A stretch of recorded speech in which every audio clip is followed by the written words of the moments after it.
না, আপনাকে কেন আর কেন শিক্ষার্থীরা আটকালো? কারণ ছাড়া তো আটকায়।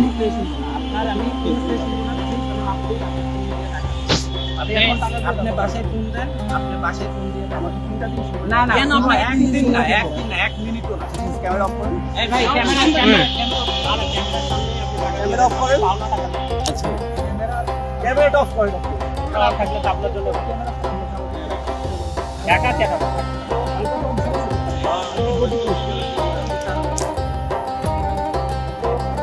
আপনি ক্যামেরাটা রাখেন না। আপনি ফোন হাত দিচ্ছেন কেন? আপনি ফোন হাত দিচ্ছেন কেন? দর্শক, এই মুহূর্তে রয়েছি ঢাকা বিশ্ববিদ্যালয় এলাকায় এবং ঢাকা বিশ্ববিদ্যালয় এলাকায় অ্যাডলফ খান তাকে কিন্তু শিক্ষার্থীরা আপনি আমার দিকে তেড়ে আসছেন কেন? কেন? আচ্ছা, আপনাকে শিক্ষার্থীরা কেন আটকেছে আপনি তো বলবেন। শিক্ষার্থীরা যেমন কেন কথা বলতেছেন, আমি তো সবার দেখতেছি তো কি সলিউশন করা যায়, আপনি কেন কথা বলতেছেন?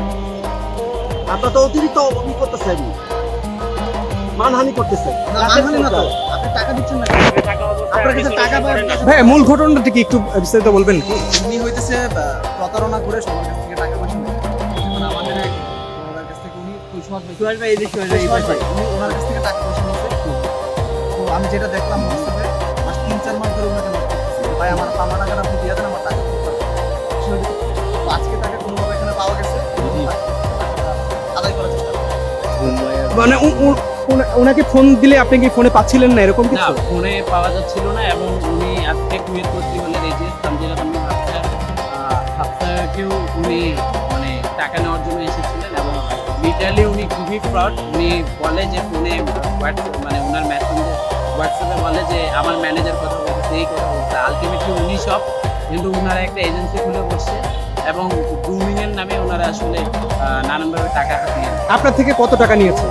প্রায় 37,000 এখন পর্যন্ত 37,000 টাকা নিয়েছে, এমন অনেকের কাছ থেকে নিয়েছে। আজকে আসলে তাকে ধরলেন কিভাবে? আজকে আমরা তাকে আমাদের এক মানে আমাদেরই এক ক্যাম্পাসে দেখা গেছে যে ঢাকা বিশ্ববিদ্যালয়ের একটা এরিয়াতে তাকে দেখা গেছে। এই ছিল, তখন তাকে আমরা পরে যে শুনি সে ওনাকে টাকা নিতে আসছে, সেও নাকি টাকা দিতে আসছে। টাকা দিতে আসছে। দর্শক, যেমনটি শুনতে পাচ্ছিলেন, শিক্ষার্থী যারা রয়েছেন তারা যেমনটি বলছেন, অ্যাডলফ খান যাকে সবাই তিনি খুব পরিচিত মুখ, এবং অ্যাডলফ খান তিনি গ্রুমিং এর নামে শিক্ষার্থীদের থেকে টাকা নিয়ে সেই টাকা না দিয়ে এবং যে তার যে ক্লাস নেওয়ার কথা ছিল সেটিও তিনি নিচ্ছেন না, এমনটি কিন্তু অভিযোগ করছেন শিক্ষার্থীরা। এবং তাকে বারবার ফোন করা হলেও তিনি ফোন ধরছিলেন না। তারপরে কিন্তু তাকে ঢাকা বিশ্ববিদ্যালয়ে ঢাকা বিশ্ববিদ্যালয়ের শিক্ষার্থী যারা রয়েছেন তারা কিন্তু আটকেছেন এবং তাদের যে শিক্ষার্থী যে ফি রয়েছে 37,000 টাকা তিনি নিয়েছেন, সেটি দেওয়ার জন্য তাকে বলা হচ্ছে। কিন্তু যেমনটি দেখতে পাচ্ছিলেন গ্লোবাল টেলিভিশন সরাসরি সম্প্রচারে প্রথমে তিনি কিন্তু বারবার ক্যামেরায় হাত দিয়ে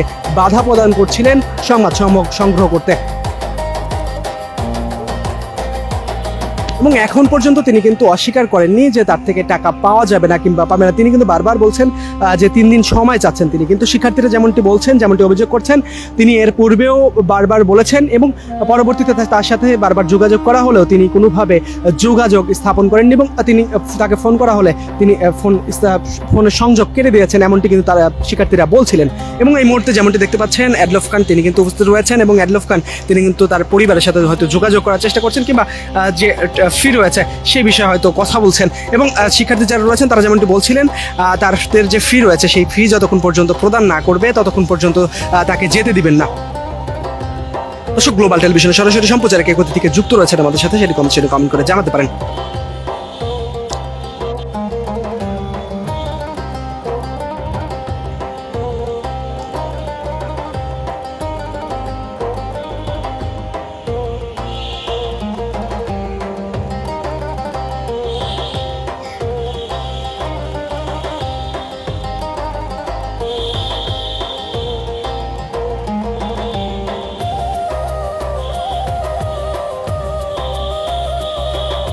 দর্শক, যেমনটি বলছিলাম, ঢাকা বিশ্ববিদ্যালয়ের শিক্ষার্থীদের থেকে একজনের থেকে কিন্তু তিনি টাকা নিয়েছেন গ্রুমিংয়ের নাম করে, এবং পরবর্তীতে সেই গ্রুমিংয়ের যে ক্লাস রয়েছে সেটি কিন্তু তিনি কন্টিনিউ করেননি, এবং সেই ক্লাস যে শুরু হওয়ার কথা ছিল সেটিও কিন্তু তিনি শুরু করেননি, এমন কিন্তু অভিযোগ তুলছেন। এবং তার থেকে কিন্তু সেই শিক্ষার্থীর থেকে 37,000 টাকা তিনি গ্রহণ করেন, এবং পরবর্তীতে সেই শিক্ষার্থীর ফোন কল তিনি তার সাথে যোগাযোগ করতে গেলে শিক্ষার্থীর সাথে তিনি কিন্তু যোগাযোগ রাখেননি, এমনটি কিন্তু অভিযোগ করছেন। এবং সেই অভিযোগের ভিত্তিতে কিন্তু একজন শিক্ষার্থী, ঢাকা বিশ্ববিদ্যালয়ের শিক্ষার্থী, তাকে কিন্তু ঢাকা বিশ্ববিদ্যালয়ে ডাকেন তার ক্লাসে গ্রুমিংয়ে ভর্তি হবেন এটি বলে, এবং পরবর্তীতে তিনি কিন্তু এখানে এসে উপস্থিত হন, এবং পরবর্তীতে কিন্তু শিক্ষার্থীরা তাকে কিন্তু এখানে আটকে রেখেছে, এবং তারা যেমনটি বলছেন তাদের যে ফি রয়েছে সেটি যতক্ষণ পর্যন্ত না দিবে ততক্ষণ পর্যন্ত তাকে যেতে দেওয়া হবে না। যদিও অ্যাডলফ খান এখন পর্যন্ত এই বিষয়টি অস্বীকার করেননি, এবং তিনি বারবার যেমনটি বলছেন 3 দিনের সময় চাচ্ছেন শিক্ষার্থীদের কাছ থেকে।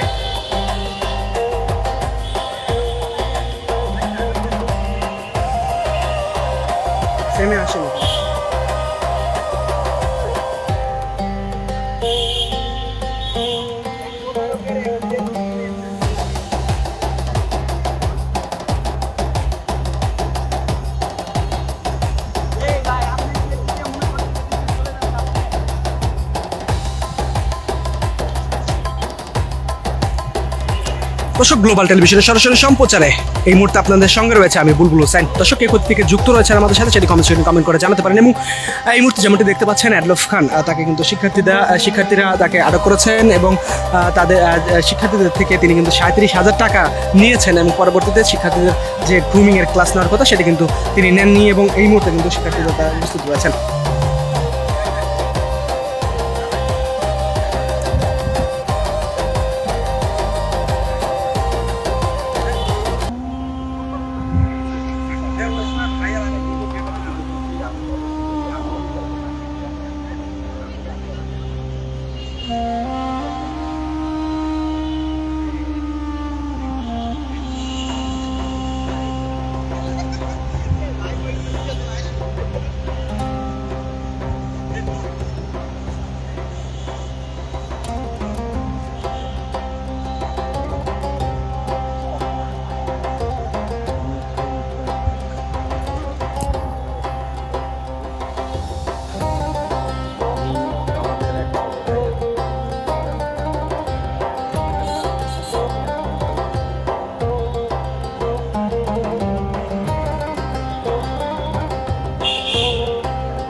গ্লোবাল টেলিভিশনের সরাসরি সম্প্রচারটি আপনার পরিবার পরিজন বন্ধুদের সাথে শেয়ার করে দেখার সুযোগ করে দিতে পারেন। এই মুহূর্তে যেমনটি দেখতে পাচ্ছেন, ঢাকা বিশ্ববিদ্যালয়ের শিক্ষার্থী থেকে 37,000 টাকা গ্রহণ করে তিনি কিন্তু তার যে গ্রুমিংয়ের ক্লাস সেটি কিন্তু নিচ্ছিলেন না, এবং সেই অভিযোগের ভিত্তিতে কিন্তু তাকে শিক্ষার্থীরা আটক করেছেন, এবং এই মুহূর্তে তিনি কিন্তু অ্যাডলফ খান উপস্থিত রয়েছেন, এবং তিনি কিন্তু 3 দিন দাবি করছেন, এবং 3 দিন পরে তিনি কিন্তু সেই ফি প্রদান করবেন এমনটি কিন্তু বলছেন। যদিও শিক্ষার্থীরা আর এই বিষয়ে রাজি নন, এবং তারা যেমনটি বলছেন বারবার তার সাথে যোগাযোগ করা হলেও তিনি এই বিষয়টি এড়িয়ে গিয়েছেন। এই জন্যই কিন্তু তাকে শিক্ষার্থীরা এখানে আটকে রেখেছেন, এবং যতক্ষণ পর্যন্ত শিক্ষার্থীদের যে 37,000 টাকা রয়েছে সেই টাকা যতক্ষণ পর্যন্ত প্রদান না করবেন ততক্ষণ পর্যন্ত তাকে যেতে দিবেন না এমনটি কিন্তু বলছেন তারা।